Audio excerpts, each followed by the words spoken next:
James, Knicks fans are out of control, man. Rightly, they should be. No, we wouldn't know, but they look like they're having. We wouldn't know nothing about that. That's what winning looks like, Damian. I Yeah. hate to tell you. I don't know. I've never seen it. Yeah, or at least it's been a very doesn't long matter how many titles Kenny thinks the Niners have. They haven't had one in a I while. know how many they have. I'm talking about. I always talk about what they should have. I know. There's a I difference. know. Unfortunately, I know what they have. Damn it. It would be Damn fun it. though if the Knicks won the title. Like I think that would be Yeah. one. I actually think any of these four teams like there's cool stories with all four teams, Mhm. that are left. But in terms of just vibes, New York would be crazy. The Knicks winning the title would be crazy. Besides basketball. Yeah.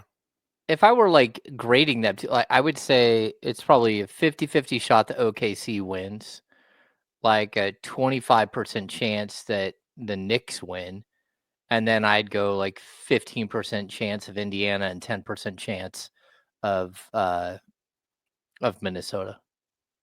That's just my own personal, but yeah. Okay. I don't think you're terribly off with that at all either. I think the Thunder got to be the favorite to win. I don't know about the Vegas aspect of it, but they got to be the favorite to win it all right now. I think a little higher of the Pacers, I think, than James does. Maybe than you do too. Well, James put them third ahead of Minnesota. I think Minnesota better than Indiana. Well, yeah, but what was your percentage for the Indiana? Like 15 and 10 for Minnesota. I guess that's not bad since you went with such a high percentage for Oklahoma City. Yeah. Did that win yesterday? The way that they beat Denver, did that have you feeling a certain type of way about the Thunder? Yeah, I mean, we've been watching like the organic growth of players and teams throughout this playoffs, and I think it's been probably the most like growth oriented playoffs that we've seen in a long time. Where the old veterans are sort of letting go of the leash, and the new guys are coming through, and this is we're watching players like Amin Thompson just take off, Cade Cunningham take off in the playoffs, even if they only get around or they only get 7 games, whatever it is. But then we're seeing teams that are galvanizing. And I thought we saw a fully galvanized, this is who we can be moment from the Thunder. And I think every other team in the league should be shaking, because that's not good. That team not only could be good and win everything this year, but they could go on a 3, 4, 5 year stretch here where it's just them mopping the floor with the rest of the league. So I was super, super impressed, just because it was just one group after another that dominated defensively. And that's where I mean, to watch them be so good defensively and to completely take Jokic out of his game, Denver couldn't even break through the 3-point line for most of the night. It was just like a complete master course in how to play defense at the NBA level. I'll ask you guys a question though in that respect, because I was listening to something earlier. Is that even possible anymore? What James talked about, like a 2-3 year run. The Celtics lost on Friday, 7 straight year of a new champion, and the way we grew up was with dynasties and all this other. That's another conversation for another day of what you like better. I guess we can talk about that tomorrow. But every team, I think, has some issues. They all got something that that can be exposed with the right matchup. So Boston was probably the last team we looked at and was like, yo, these guys, they about to go, like they got the one and now they about to go crazy for about 3-4 years. And even before the Tatum injury, they were on the brink. Do you guys think it's even possible to have that type of run in the NBA nowadays?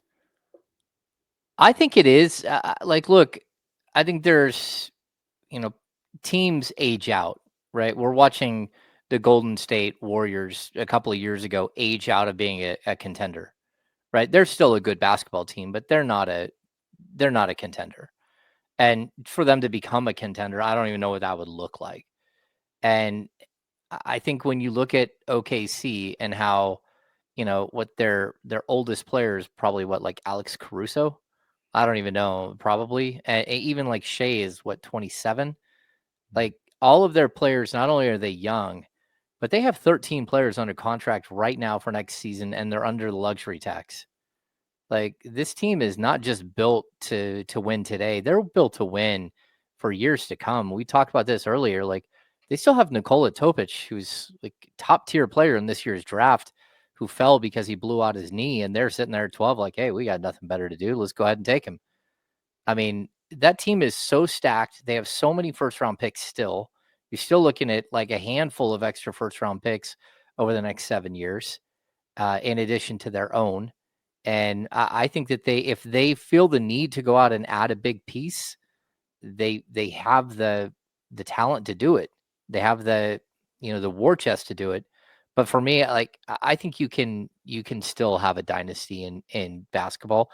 And like to be honest with you, the Celtics, like the Tatum and Brown thing is one thing. The injuries that they sustained, but a couple of their guys look like they got old. A couple of their guys just look like they weren't nearly as good as they were the year before. And while they won a lot of games, I don't think Drew Holiday was nearly as effective. Kristaps Porzingis kept getting illnesses, and he didn't look nearly as effective. And Al Horford, again, like you had a team that was predicated on a really nice young core, supplemented with very, very strong, seasoned, championship caliber veterans.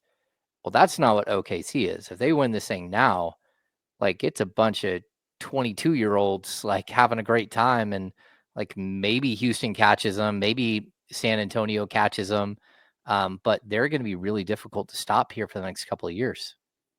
And so I'll ask a question to you, Casey. Does a run like James talking about? They could be on a run the next 3-4 years, whatever it may be. Does that only constitute winning a championship, or does that constitute we'll say competing for a championship as one of the final 4 teams? Yeah, I think they definitely will be able to do that. I when James had said, I took it more so as winning the championship, and I just don't know. San Antonio, we talked about them on Friday. I mean, they are lurking. Well, Kenny said it's over. Oh, that man went beyond it.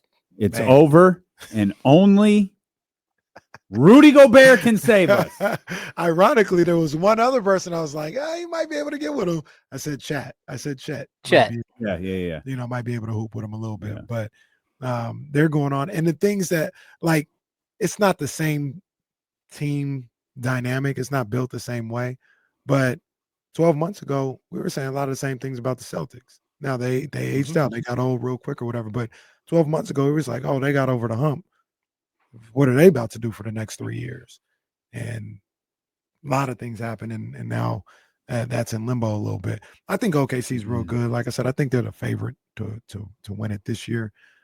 But I think Minnesota's going to win that series. I'm picking Minnesota to win. I'm not doing that. You think all either? But of course, I'm a hater, so it's fine. They still got to prove it to me, guys. They still haven't proved it to me. We could have the dynasty versus parity conversation. As you said, we could have that conversation tomorrow. But is like I've been mentioning throughout the day, Hammer, this conference finals is littered with like young stars. There's no Steph, there's no LeBron. They've been the faces of the league now for well over a decade and some change for LeBron, 2 decades for LeBron. But you got Ant, Tyrese, you got Shea, you got Jalen, you got Cat, you got a dope New York Knicks team, you got a gritty Minnesota team, you got an exciting Indiana team, you got a young OKC team. It feels like there's a lot of really cool storylines for basketball fans. Do you think that will translate to the people who are used to seeing Steph and LeBron in the finals or heritage franchises like the Celtics or the Lakers? Do you think this the new hotness, do you think that'll translate to, we'll say, the casual basketball fan? I hope it does. I hope it does, because you know what? Like, I kind of got sick of the super team like a decade ago. These teams that just like assemble these monstrous, incredible teams. And I think if you look at the Final Four here, there's only one of them that you could even sort of look at and say it's kind of a super team, and that would be the Knicks. Like the rest of them are either, like a savvy trade here and there, or a really, really good group of draft picks. It just doesn't feel like any of them have that weirdness to them that someone went out and just, bought all the best players and they're going to win. Like going out and getting OG Anunoby and going out and getting Mikal Bridges, like those are big, big moves. But those guys aren't even all-stars, right? They're really close. They're really, really good players. And man, they would change the direction completely of the Sacramento Kings. But there isn't one team that's just, if there is one team that's based around one superstar, it's OKC. But even that's not who their identity is. Their identity is to play crazy defense and to, just keep doing line changes and giving you like every 6'6" to 6'8" dude in the league, it feels like they've got an answer for. So like I like the way that these teams are built. And that's why I think that they'll resonate better than like the super team, because the super team idea is cool, but again, like how many times do we need to see that? How many times do you need to see LeBron and Steph play in the finals? And 5 years in a row of it wasn't good for the league at all. So I kind of like this. I think it's just a more authentic way to build teams. And again, it takes a little bit here and there to get you over the hump. It takes a big move to go get a cat or to go get a Rudy Gobert that you've mortgaged your future for. But it's hard to look at those moves now, even the Gobert move, which Tim Connolly was roasted for. It's hard to look at that move and say, hey, he didn't do right. Here they are, in the Western Conference Finals for a second straight year. So, yeah, I like the way that some of these teams are built. And he's going to save us against Wemby. Hopefully. Chet. Well, hopefully save Ant-Man. That's what I'm concerned about. If he goes anywhere, if Rudy goes anywhere else, I don't care if he wins or not. I just need Ant-Man. Save Ant-Man. One of the things about that, I don't know, to answer your question, Dame, if it's going to resonate with the general public. Mm-hmm. I just don't know. So I remember Jeff Teague talking about this before the Pacers and Cavs series started. And he was like, I think I talked about it on the show, but he's like, man, this series is going to be dope. He's like, I don't know if people really going to care that much. Mm-hmm. Like, no, these are two good basketball teams, but don't nobody get 2K and be like, let's play Pacers versus Cavs. Right. Like nobody, that's a different conversation and another level of resonating with the public that I don't know if you got Ant-Man and you got the Knicks. I don't know if OKC resonates like that. I'm pretty sure Indiana doesn't resonate like that. So basketball-wise, people who like basketball, like it'll be great. Like we have no problems with it. But as far as the general public, I don't know if these guys will. I think Ant will and the New York Knicks will. I don't know if the other two will. I think this is one of those moments though where like sort of the Band-Aids ripped off, like all the stars, the quote unquote superstars from yesteryear, they're all gone. And so like, look, if you're a basketball fan, you're going to have to watch. And this is who's made it. This is the best of the best this season. And I don't think there's anything wrong with it being a team from Indiana or a team from Minnesota. Like it's fun. This is what you should want. You should want super, super high level basketball where you have no idea what the outcome of the games are going to be. I can think that OKC is better than everybody else, but that doesn't mean that Kenny does. He certainly thinks that Minnesota's going to win. And like, this is one of those years where, again, it's almost like all the names on the back of the jerseys don't matter anymore because it's not your superstars. And I'm here for it. I think it's really, really good for the sport. Who do you think? Well, let's instead of saying who do you think, let's just start with Denver. Denver probably had no business being in that series 7 games. Like I mean, that was just a testament to Jokic. Really, that starting 5, getting performances, probably a testament to a certain degree to David Adelman and those guys. for having them ready to play under what was really an interesting end to their regular season.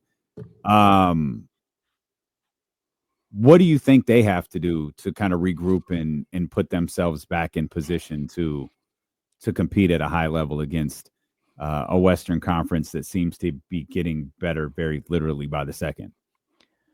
I don't know how they recover. It's one of the toughest things because we went through and we were with Kyle earlier on the Insiders. We were looking at their salary is just the worst. Like they've got two $50 million players, and it's really, really difficult to compete when you pay a non-all-star $50 million a year like they do with Murray. And then on top of that, you've got $40 million a year for Michael Porter Jr.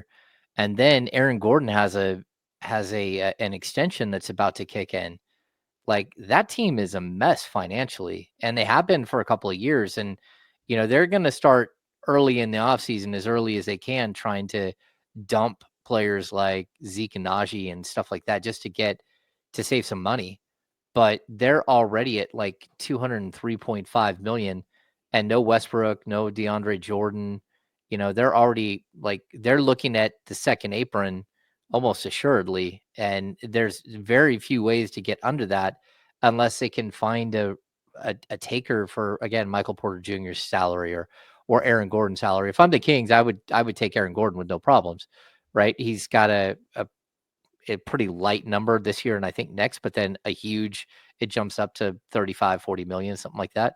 But for right now, it's a pretty reasonable deal. I wouldn't touch the Michael Porter Jr. contract at all. And you're talking about, I guess it's 2 years and roughly $80 million, but that's a player who is a ticking time bomb, and he has been since he came in the league. And, eventually somebody's going to get stuck holding the bag, and you don't want it to be you. And even if you look at Denver, the reason why they would trade a relatively young player who's still very productive is, number one, he bombed out in the playoffs. But number two, he had 3 back surgeries before he's 21, and they know as well as everybody else in the league, it's only a matter of time. You're hoping that you can get the next 2 years out of him, but thinking that you're going to have him as a high level player into his early and to mid 30s just isn't going to happen. So you think we've seen the end of Denver as we know it? A championship contender type team? You think so, but Jokic is so good. They're going to have to find cheap options, and they've done that the last couple of years where they've done a good job of developing guys like Christian Brown, and even Watson to a certain extent, but they're going to need more. They're going to have to get lucky with a few back into the draft guys or low level free agents to develop into something else. Funny thing, you look at the teams that were recently eliminated. Boston clearly has the easiest road back to being a championship contender, but they also have one of the more interesting off seasons coming up where no one's exactly sure what they're going to do.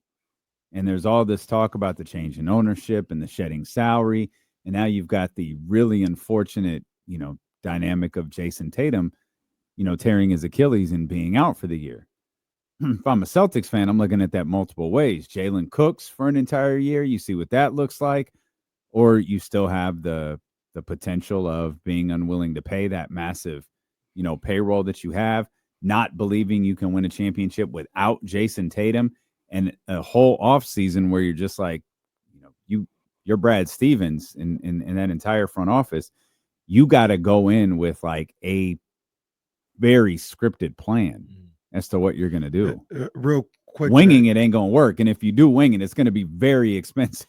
Yeah, super expensive. One of the most expensive contracts the league has ever seen, or salary caps the league has ever seen. One of the most expensive improvs you've ever seen would be the Celtics next year. Do you guys think that there is a sense or a train of thought that Jaylen Brown's stock may never be higher than what it is right now? Because people haven't seen him by himself. Sure. And they still think that by himself he can be a guy, and he may very well. But if you have him by himself next year and it doesn't look as impressive if he's like the number one guy, then the stock drops. And why don't you just take a chance and move on him right now? Because people look at him, yeah, he could be a number one for a really good team. Maybe that's how people look at him, and they're willing to give you number one type compensation in return, even though they haven't ever really seen it on that level. If you guys were Houston, what would you give up for Jaylen Brown? Would you go for Jaylen Brown? Yeah, I would if I were Houston, just because I know he's a lot. Well, I mean, you could save a lot of money from dealing him for Jalen Green and then picking up a couple other young players in the transaction.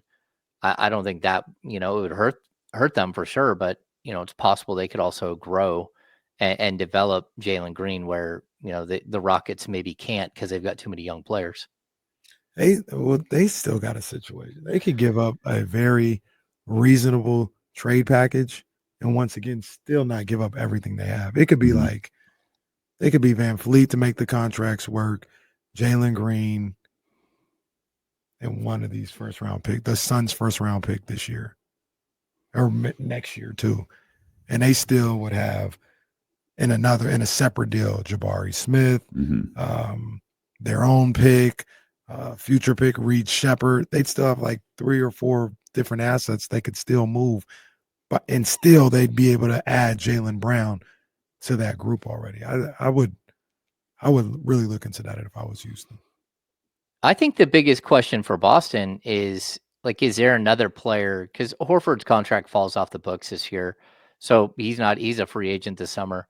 But they're at $223 million going into the summer, and that's without Cornette and Horford. Can they move a Derek White? I mean, Derek White, they're on the hook for, and again, talking about Kings here.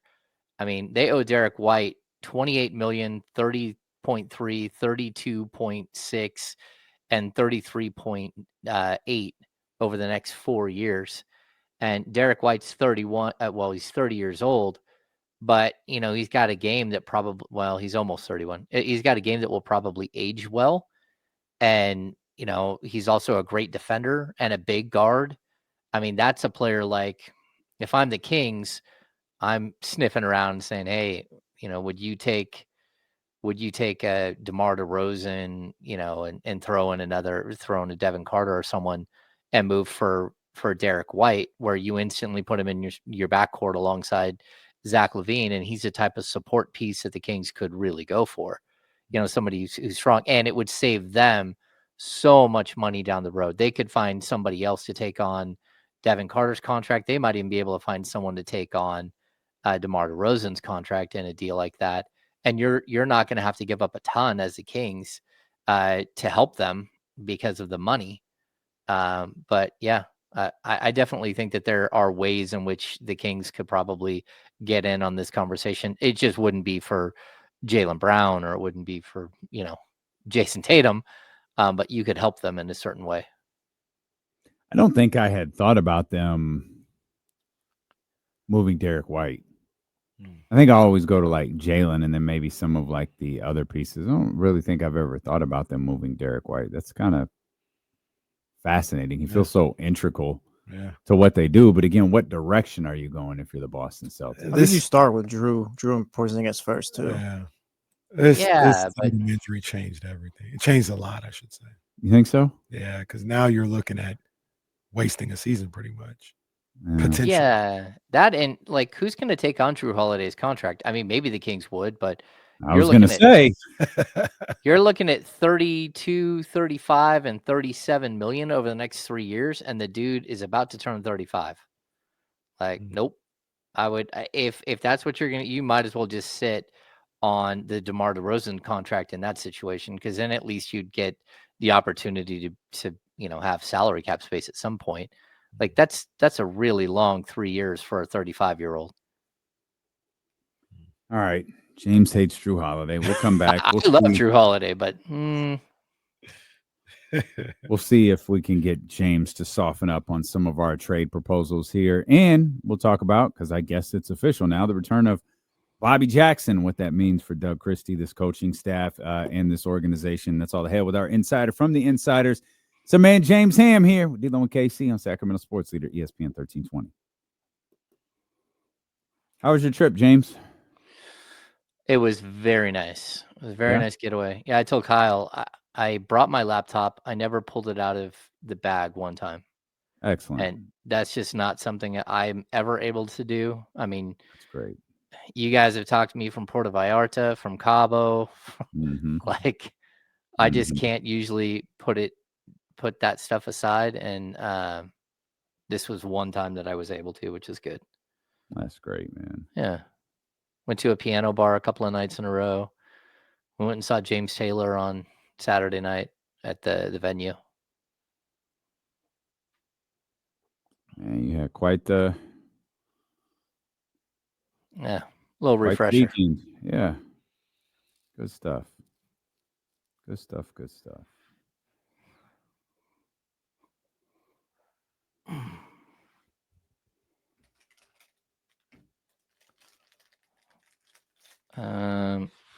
Scooter and Steven, this is a Bart Bridge hat.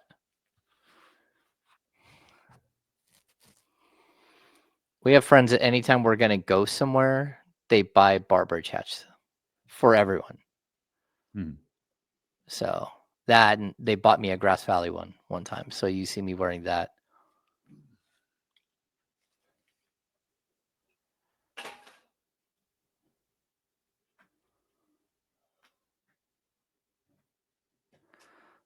Russ Dog, how many second round picks do the Kings have in this upcoming draft? They only have one, and it's not their own. They have the Bulls. And then, so they have a 25, a 26, 27, and 28 second-round pick. Nope, not 28. They don't have a 28, 29, 30, and 31, but they have a 32 second-round pick. So many numbers.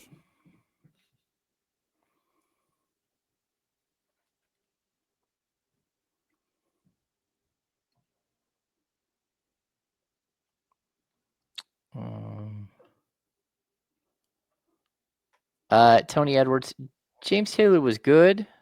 I wish I would have seen him like 5 years ago. I think what they do with a lot of singers now when they're starting to age, but they still have great hits, is they surround them with like backup singers to hit all the high notes and stuff. And so he was super funny and witty. But it's tough to be on a like, I think he's got 48 stops when you're 77 years old. Yeah. Was James Taylor a part of a group? He's always been solo. He was I think he was married to Carly Simon in the 70s. And he's also the first singer the Beatles signed when the Beatles started their own record label. Fascinating. Didn't know any of this. The crowd was probably like on average like 20 years older than me. But Justin Case was there. Well, I mean, there you go. So was Paul. And so was Ken. Quite the crew. Did you guys see the story about those inmates in New Orleans escaping? New Orleans, Louisiana inmate Kendall Myers, who escaped from jail, has been captured. He went live on IG with his crew when he escaped, saying, quote, "I'm fresh out." Can't fix stupid. Man. Probably left his location on as well. Is he worse than the guy who slept through the Alcatraz escape? That idiot built the boat too. Right?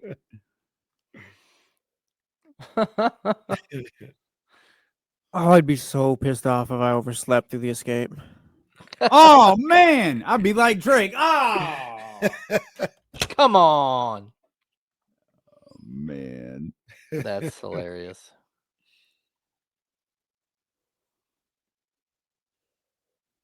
Damn, and they made it too. And they made it. Probably. No, we solved it. They made it.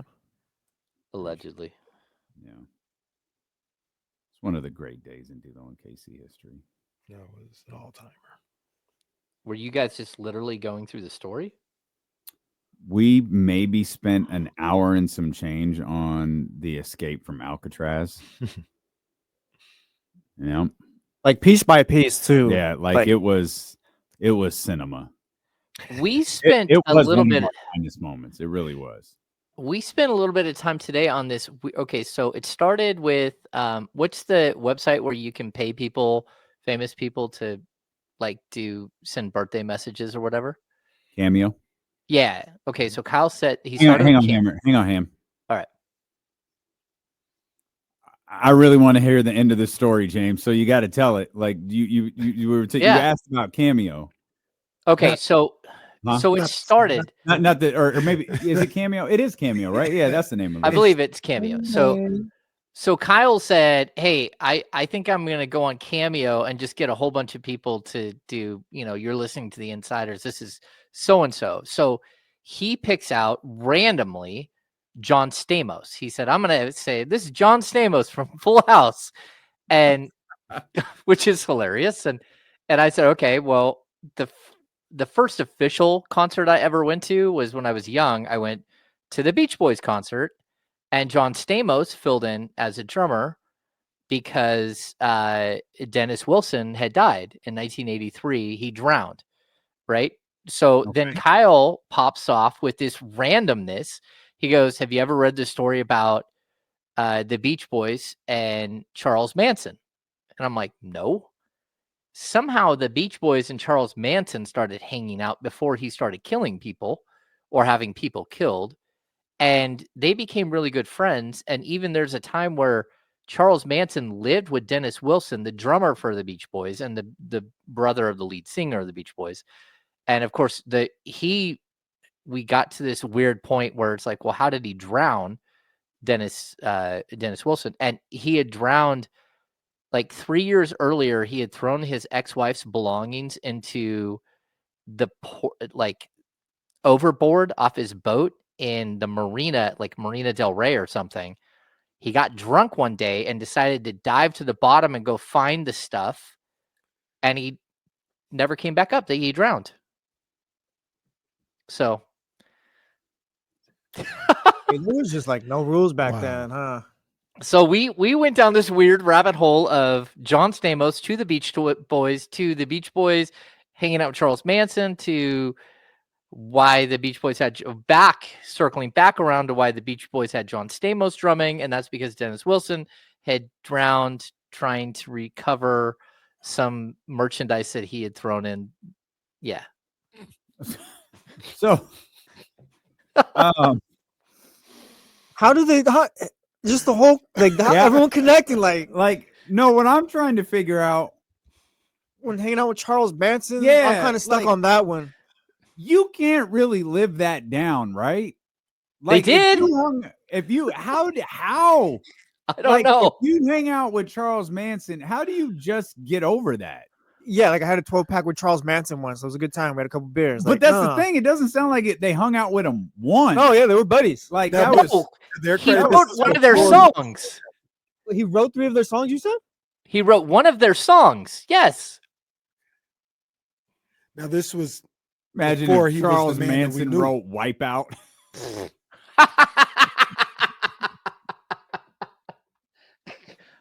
Oh man. Oh no. There's a lot going on there. Charles Manson. There's a lot going American criminal, cult leader, and musician. Friend of the Beach Boys. That's what the Wikipedia says. Oh my goodness.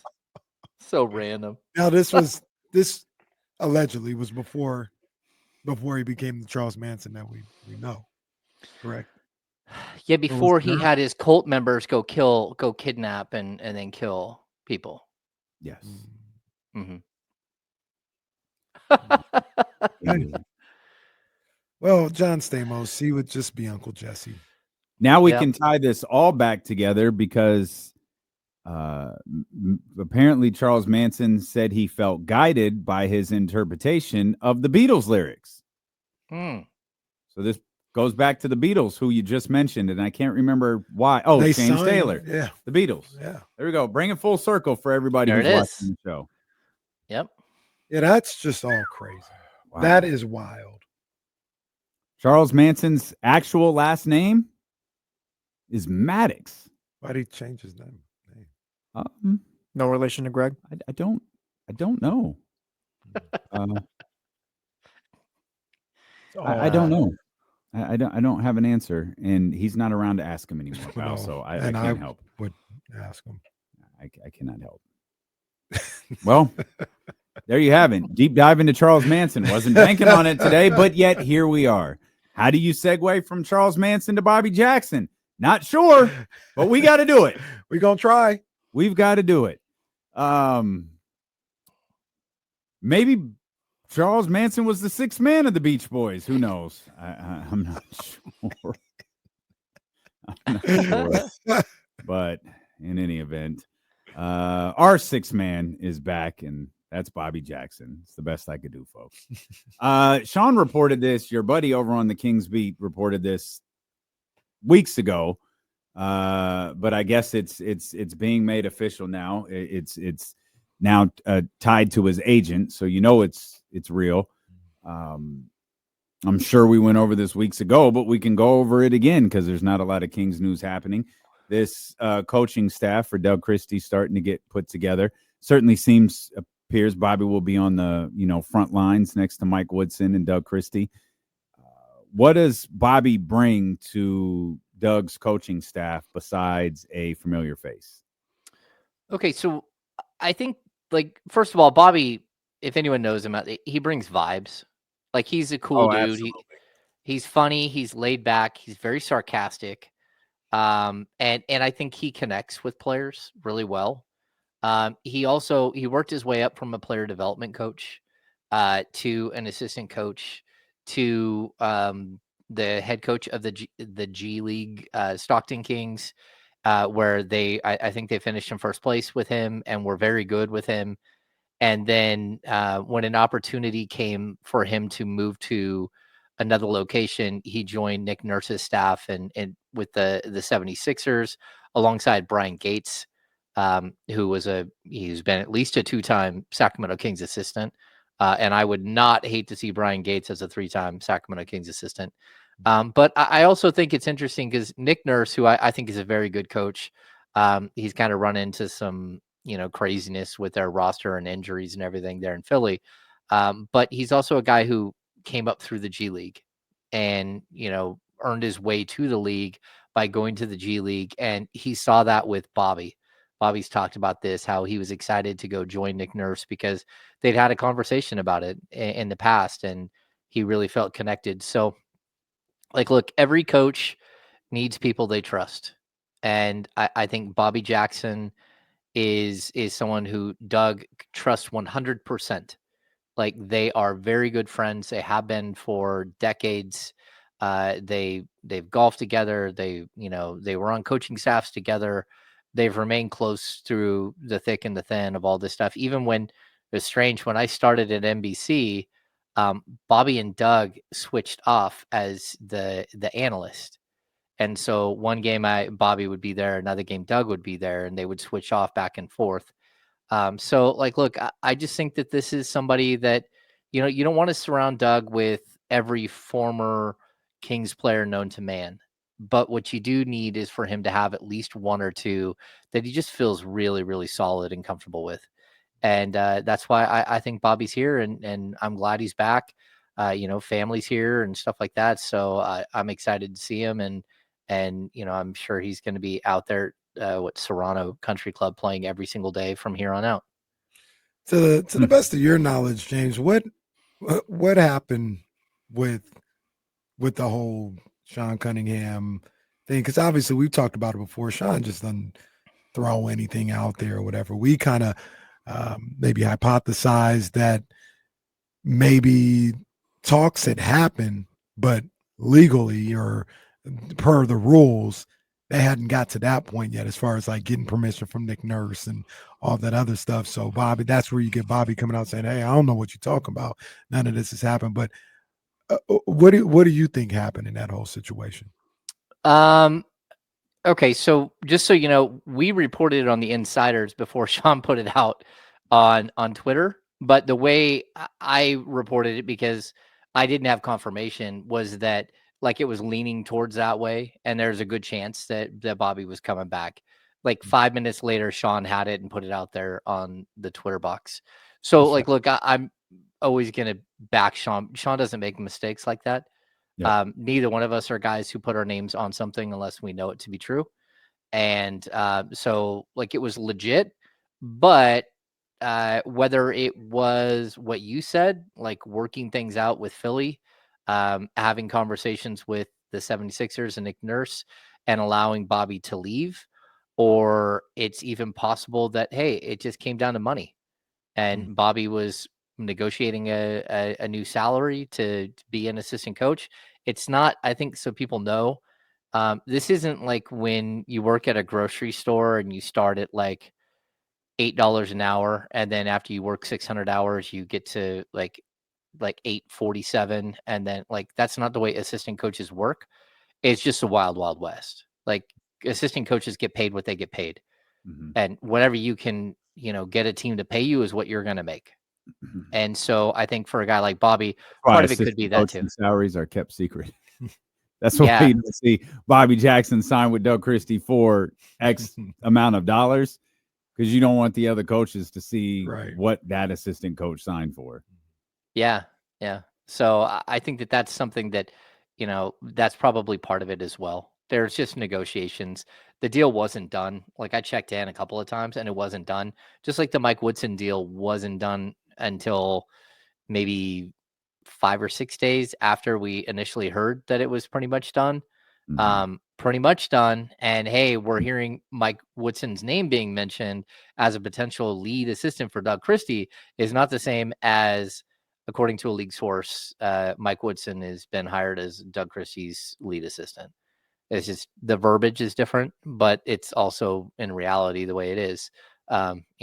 Bobby, but it's good to see Bobby back. And I know Michael Scotto from Hoops Hype put it out there yesterday, but like I was taking the weekend off, but this morning I was able to confirm, whatever, it's happened. Bobby's back, and it's the deal's done. Love it. Good stuff. Love it. Good stuff. We have now Mike Woodson in place. Obviously Doug at the helm of all of this. It's an interesting stretch now, though, for Scott Perry, isn't it? Because we're we're a month and some change away from the start of the new league year. You've got the draft coming up. They do have a second-round draft pick. I imagine the work that goes into a night where you're having a second-round draft pick versus a first or a first and a second or multiple picks or whatever is a little bit different. What do you think Scott Perry and that front office are focusing on here for the next, month and some change before the new league year starts? Well, I think the first thing they wanted to do is restructure the front office, and that's a big undertaking. I mean, that's like a big, gigantic business by itself, and who runs what, and how does this work, and who's gonna call around and see what like preseason games we can come up with, like all that stuff. I do think that that's the first thing you do is you attack that part of it, is just like shoring up roles and figuring out like how you're going to build out your staff and all that stuff. We do know, Alvin Gentry will be back. We do know Paul Johnson stuck around from what I know. And of course, BJ Armstrong was hired. And there might be one or two additional, front office people. There could be another assistant GM. There could be, like a salary cap guy. Like there can be all kinds of things that are still worked through. But last weekend was the NBA Combine. And so not this last one, we just passed a week before. So I think that, they had a full-fledged, group there watching.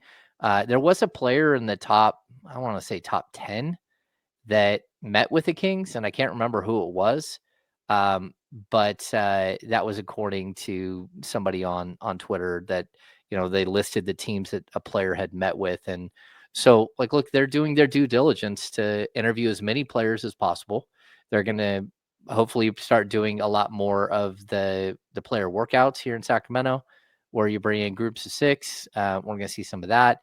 And you're also going to see Doug continue to build out his coaching staff. It's not just Woodson and Bobby Jackson, but Depeche Mystery is still around. I think Jimmy Alapeg is still around. And Leandro Barbosa, from what I know, is still around. So, like, there's still, you got to build out that staff. And then there's a lot of work to do. Like, you lose people during the summer, whether it's training staff or medical staff or PR staff or anything else. You got a lot of work to do.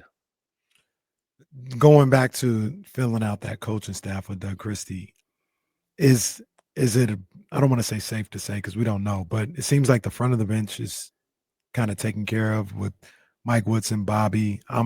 Me personally, I'm saying Leandro Barbosa might be on that front of the bench. And it's usually about 3 coaches, right? And then you start moving to the second row. I can't remember if it was 3 or 4.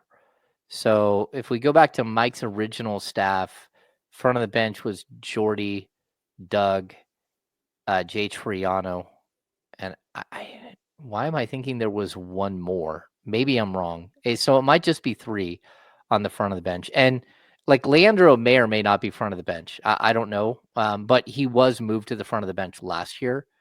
At the end of the season when he got back from, he had surgery on a quad, and then he had a personal issue that took him out of the country for a little bit of time. Okay.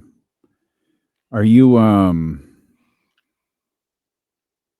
you expecting a active offseason for the Kings? Like, I mean, I know we work trades in our head. We come up with all of these different like ideas, these different. Do you think this is going to be a real busy 2 months for Sacramento and Scott Perry? I think it is. Like, he understands, like the rest of us, that this roster isn't right. And it's difficult because at this point, like, the trades that you made, the Kings have 2 starting jobs that I think have to be addressed. And, if you have DeMar DeRozan back, that means 1. But I don't think that that's like, like, in all honesty, I think that there's a high likelihood that they try to move on from DeMar during the summer. And so you've got that, and you've got a point guard position. And like, neither of those positions are all that cheap to fill.